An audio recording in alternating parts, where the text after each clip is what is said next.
दिल्ली सेवा विधेयक भी कहा जा रहा है। लोकसभा में पास होने के बाद राज्यसभा में पेश हुआ और पास हो गया। राज्यसभा की कार्यवाही के इंतजार के दौरान लोकसभा में बीजेपी सांसद रमेश बिधूड़ी के भाषण पर नजर पड़ी और मैं पढ़ने लग गया। उन्होंने सदन में मुख्यमंत्री के लिए जिन शब्दों और रूपकों का इस्तेमाल किया है, उससे एक सवाल पैदा होता है। अगर यही सब रूपक प्रधानमंत्री नरेंद्र मोदी के लिए इस्तेमाल हो तो क्या सदन की कार्यवाही में इन्हें रखा जाएगा या हटा दिया जाएगा? इस प्रश्न का जवाब आप चलते चलते नहीं दे सकते हैं। भाजपा सांसद रमेश बिधूड़ी कहते हैं कि यह बिल दिल्ली में पिछले 8 वर्षों से हो रहे अधर्मी सरकार के अधर्म को समाप्त करने के लिए लाया गया है। गजब की यह पंक्ति है। क्या केवल 8 साल की सरकार को बांधने के चक्कर में पूरा संघीय ढांचा बदला गया? क्या बिधूड़ी यह स्वीकार कर रहे हैं कि उन्हें समस्या सरकार से है, उस पार्टी से है जो सरकार में है? बिधूड़ी के भाषण में एक और बात नोट करने लायक है। उन्होंने दिल्ली की सरकार को अधर्मी कहा है। यह विधेयक अधर्म को समाप्त करने के लिए लाया गया। इसके बाद भाजपा सांसद अपने भाषण में दिल्ली के मुख्यमंत्री अरविंद केजरीवाल की तुलना दुर्योधन से करते हैं। यही नहीं, सांसद महोदय एक मुख्यमंत्री की मानसिकता से लेकर शारीरिक बनावट पर टिप्पणी करते हैं, चाहे इशारे में किया या साफ साफ किया। मगर जब आप किसी को बौना कहते हैं तो यह उचित नहीं है। रंग रूप और कद काठी का हवाला देकर किसी का भी मजाक उड़ाना ठीक नहीं है, वो भी संसद में। बिधूड़ी के ही ये शब्द हैं जो मैं पढ़ रहा हूं। सभापति जी, महाभारत में एक चरित्र था जिसका नाम था दुर्योधन। आज दुख है कि दिल्ली राज्य में भी उसी चरित्र का, उसी नकारात्मक मानसिकता का एक व्यक्ति इस दिल्ली में दुर्योधन के रूप में बैठा हुआ है। फर्क इतना है कि वह दुर्योधन लंबा चौड़ा था, यह दुर्योधन थोड़ा बौना है। दूसरा, उसके पास शकुनी था और इस बौने दुर्योधन के पास बहुत भ्रष्टाचारी, परिवारवादी, सनातनी विरोधी ऐसे गठबंधन के लोग साथ लग गए हैं। जब छलिया, अहंकारी, भ्रष्ट, कायर जनप्रतिनिधि सत्ता में बैठ जाते हैं, तब जनसेवा में लगे व्यवस्था पक्ष को संरक्षित करना अति आवश्यक हो जाता है। असंसदीय शब्दों की सूची देख रहा था, उनमें जुमलाजीवी है, चोर, जयचंद, नकारा तक है। आप इनका इस्तेमाल नहीं कर सकते। जब नकारा का इस्तेमाल नहीं कर सकते तो कायर का कैसे कर सकते? जुमलाजीवी असंसदीय शब्दों की सूची में डाला गया है। जाहिर है प्रधानमंत्री मोदी के खिलाफ इसका इस्तेमाल होता रहा है। 2014 के पहले तो यह शब्द था ही नहीं। यह शब्द तब आया जब प्रधानमंत्री नरेंद्र मोदी ने किसान आंदोलन को आंदोलन जीवी कहा। हमारे राजनेता बखूबी जानते हैं कि संसद के भीतर बोले जाने वाले शब्द अलग होते हैं, तभी तो असंसदीय शब्दों की सूची बनती है। जो शब्द संसद के भीतर मान्य नहीं है उसे आप सड़क पर तो बोल सकते हैं, मगर सड़क पर जो भी बोल सकते हैं उसे आप संसद में नहीं दोहरा सकते। क्या किसी मुख्यमंत्री को संसद के भीतर औपचारिक भाषण में बौना दुर्योधन कहना उचित है? दुर्योधन कोई महान नहीं था कि उसकी तुलना में अरविंद केजरीवाल को बौना कहा जा रहा है। जाहिर है परोक्ष रूप से उनके छोटे कद पर टिप्पणी की गई जो किसी भी तरह से मर्यादित नहीं है। यही ने मुख्यमंत्री का विरोध करने के साथ साथ भाजपा सांसद रमेश बिधूड़ी सरकार को अधर्मी कहते हैं, विपक्ष के गठबंधन को सनातनी विरोधी कहते हैं। यह एक नया क्वालिफिकेशन है विपक्ष के विरोध का, वह भी संसद के भीतर। देखते देखते भाषा कितनी बदल गई है। जो मुख्यमंत्री चुनाव जीतने के बाद हनुमान मंदिर जाते हैं, दिवाली के समय गणेश लक्ष्मी पूजन करते हैं, उन्हें भी सदन के भीतर सनातनी विरोधी कहा जा रहा है। और यह सब कहा जा रहा है दिल्ली सेवा विधेयक के समर्थन में। भाजपा सांसद रमेश बिधूड़ी के भाषण की कॉपी लेकर आप भी पढ़िए। हमने लोकसभा की वेबसाइट से ली है। मुख्यमंत्री केजरीवाल को बौना, दुर्योधन, सनातनी विरोधी ही नहीं कहा गया, छलिया, अहंकारी, भ्रष्ट और कायर भी कहा गया।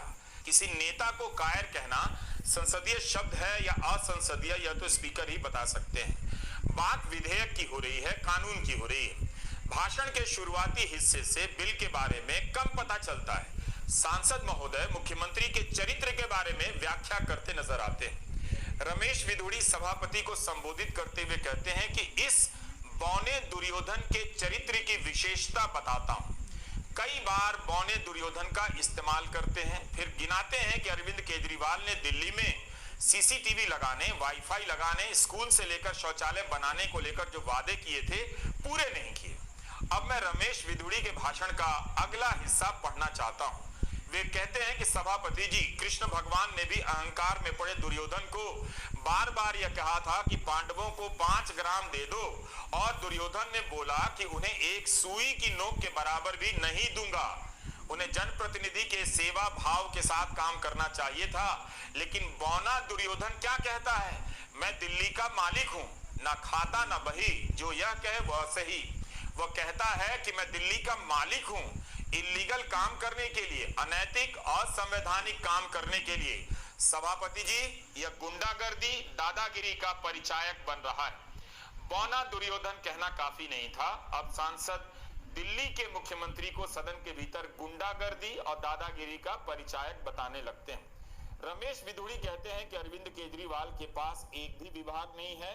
यह इतना कायर है कि अपने ऑफिसरों से साइन कराता है। ऑफिसर मरने के लिए क्यों साइन करेंगे?